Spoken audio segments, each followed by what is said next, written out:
Sullivan. I'm a former IRS agent and teaching instructor. Welcome to my YouTube station. It's the home of the 5-minute or less video. I've worked about 10,000 cases. I've been doing this for 50 years. I am a national expert in the IRS resolution field, and I do work all over the United States. Do free consultations, and I have a whole team of former IRS agents that we all work together to resolve problems and cases. And there's 3 reasons I started this YouTube channel: to educate you, to inform you, and to let you and to make sure you don't get ripped off. I get so many calls on this phone, people telling me that they've been ripped off by other people. This is a big ticket item market, and people like hedge fund companies and businesses, they hire people and they own the firm, but they don't know really anything about the industry. This industry is dominated by advertising and salespeople, and at the end of the day, you're paying a lot of money for salespeople and marketing. And when you call a firm like our firm, we just pick up the phone and we go ahead and we speak to you directly. As a former revenue officer, I worked the offer and compromise program. I was a teaching instructor, so I would, with the pen, accept them, deny them, stamp them, yes, yes, yes, no, no, and I was so good at doing this and so proficient at that I would go ahead and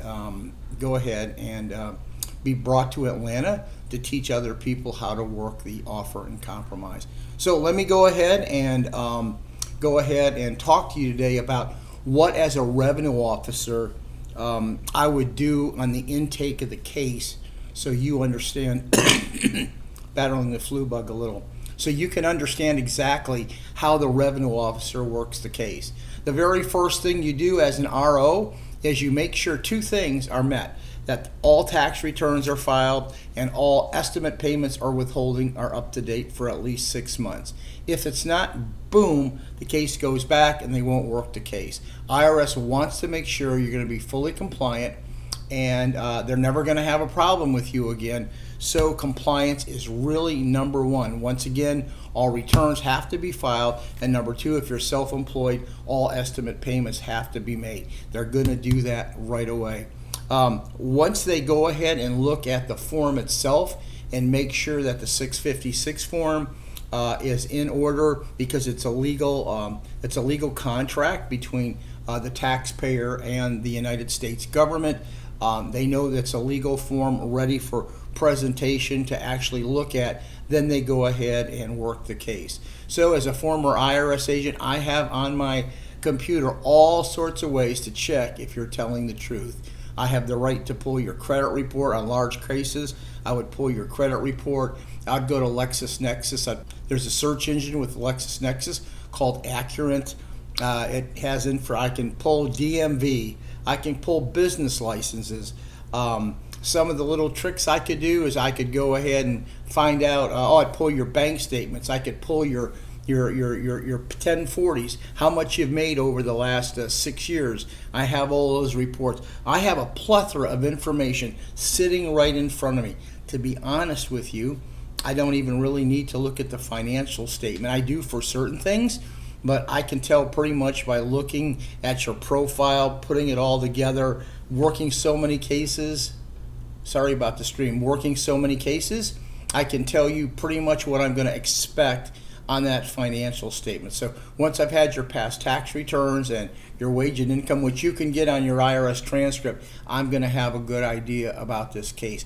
2 things I'm going to zero in on that you need to know about. 2 things. I'm going to zero in on your assets and the liquidity value you have.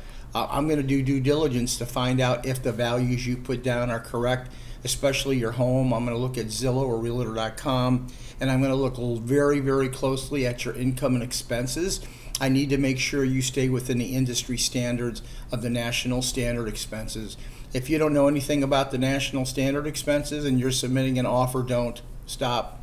You don't know what you're doing at that point. And lovingly, if you're going to do this yourself, do some due diligence about what the national standards are, because IRS is going to lock you in to what you're allowed to spend for food and clothing, housing and utilities, vehicle operation cost, and actually vehicle ownership cost. So you've got to know that. If you have a small case, boom, go ahead and do this yourself.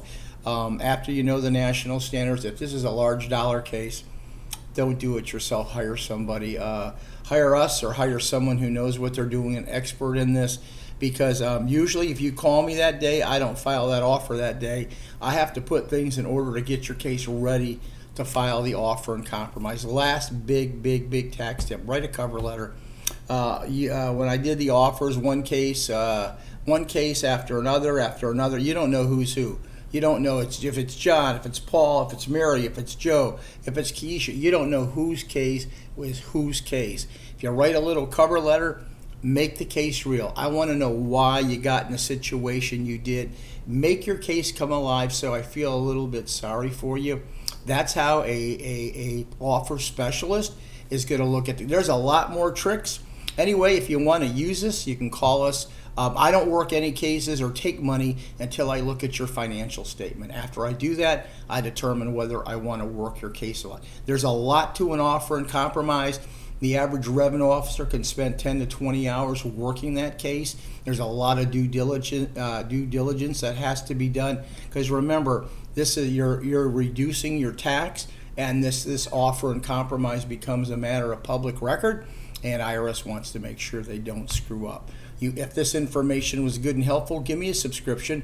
I'm welcome for comments or anything that you want to leave me. If you want me to do a YouTube, I'm happy to do that. Just put it in the comments and I'll consider doing it. Once again, we are the offer specialist. I have probably reviewed as many offers as anyone in the country. Thank you very much.